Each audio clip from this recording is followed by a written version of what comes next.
Morning, meron tayong tripping ngayon sa San Jose, Batangas.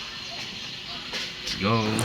Hello mga kahanap bahay, it's another day para ituloy natin ang ating buhay, hanap buhay, anumang pinagkakaabalahan nyo ngayong araw na to.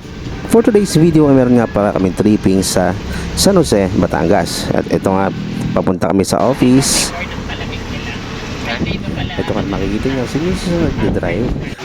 Dahil habang nagdadrive siya ay sinasagot ko yung ibang mga inquiries at nagpo-post din ako sa social media ng aming mga ino-offer na project and products. And dito na nga tayo ngayon sa office. Start ng tripping. Dito pa kami sa Start na ng ating tripping to San Jose, Batangas.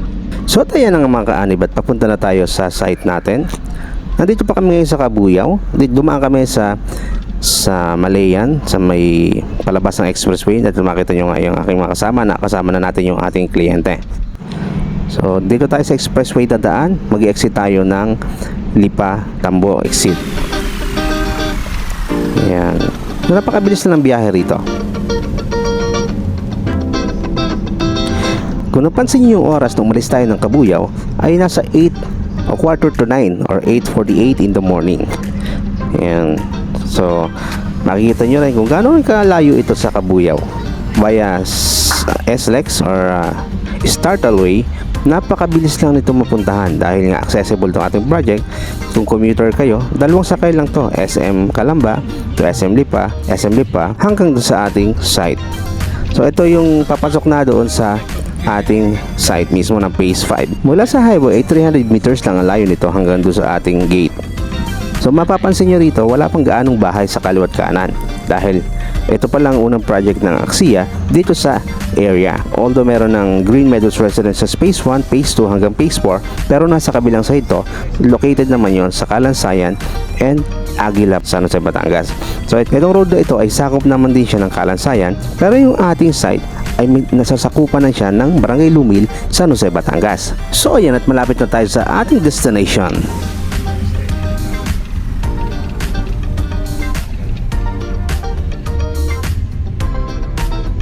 Pagliko natin dyan sa pakanan, mapapansin na ninyo sa right side yung mga flag na kung saan yun ang palatandaan na naandito na tayo sa site.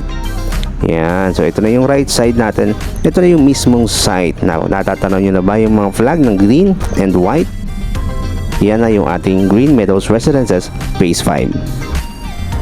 Welcome to Green Meadows Residences Phase 5. Napakaganda ng ulap, napakaganda ng panahon ngayong araw.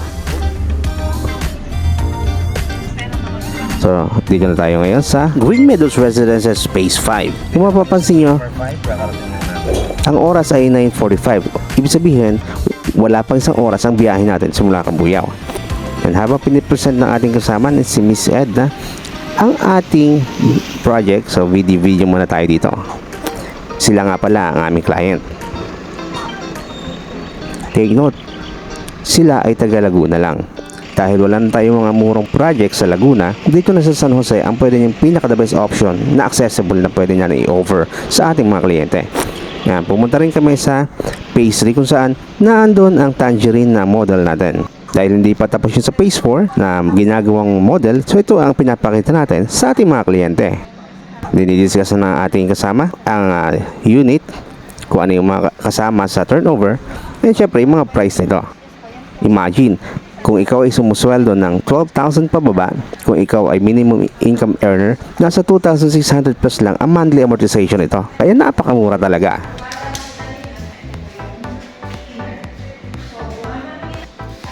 Ayan, syempre, nandito na rin tayo sa area.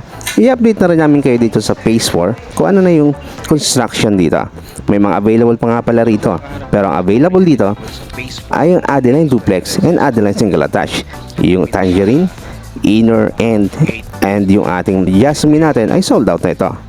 Kaya kung gusto nyo kumuha ng property dito sa San Jose, Batangas, ang available na lang natin ay sa Phase 5. Last year, 2023, ay wala pa ditong ginagawa. Pero mapapansin nyo naman, as of April 25, ay talagang ang dami na ng mga nagawa rito. Kita nyo? Mapapansin nyo ba yung mga ginagawang bahay sa unahan? Yan na yung latest development dun sa site. Kaya yung kumuha last year, Bukod sa mura na nila nakuha, Kita nyo naman, no? ilang panahon na lang ay pwede na nila itong malipatan once na matake out na sila sa pag-ibig. Siguro tatagal pa ng 1 year kasi ang land development ay tumatagal to ng 1 year. Pero kung mapapansin nyo, halos kasabay na nilang ginagawa yung mga bahay and syempre yung kalsada. Yan, ito yung ating phase 4. Dito nga pala ako yung sa may gate 2. Dalawa kasi ang gate ng phase 4. Ang gate 1 ay located sa Barangay Aguila. And dito naman, narito ako sa Charito, yung Charito Road. Ayan, kita nyo naman, lapit lang to doon sa Charito Road. Kaya yung mga nag-take action last year, last quarter of 2023, congratulations dahil nakuha nyo pa ng mas mababa yung price. At habang tumatagal na uubos yung ating inventory, ay tumataas din yung presyo ng ating mga unit. Kaya kung interested ka na makakuha ng murang monthly, kailangan mo nang mag-decide para syempre habang tumatagal kasi yung time ay tumataas din ang presyo ng ating mga unit. Dahil nauubos yung supply natin, tumataas yung demand dahil nga ito yung pinakamurang subdivision dito sa area. Even sa Laguna ay wala nang ganitong presyo na 2,000 plus lang monthly. Pero kung gusto mo mas malaking unit, meron din naman tayong mga Adeline single attached, Adeline duplex, yung meron tayong up and down. Hanggang 3 million na 100 square meters na lineya ay meron tayo dito sa phase 5 ng Green Meadows Residences. So, kaya ano pa hinihintay nyo? Kung gusto nyo rin makapag-avail ng bahay ngayong 2024 at maisakatuparan ng ating pangarap, please kontakin nyo lang kami sa number na nag-appear sa screen at schedule na natin ang tripping. I-message nyo rin kami para may padala namin ang mga initial requirements for reservation. Yan. Thank you so much for watching, and we Cervantes of Optimus Marketing Group, Koreans Realty Services, and see you in our next video. Bye-bye! Marami na nakatayo na. So yan, ito yung ating quick video update para sa mga gusto pang kumuha. May ilan pa tayong available. Tsaka sa phase 5 ng Green Meadows, meron pa tayo. Alright.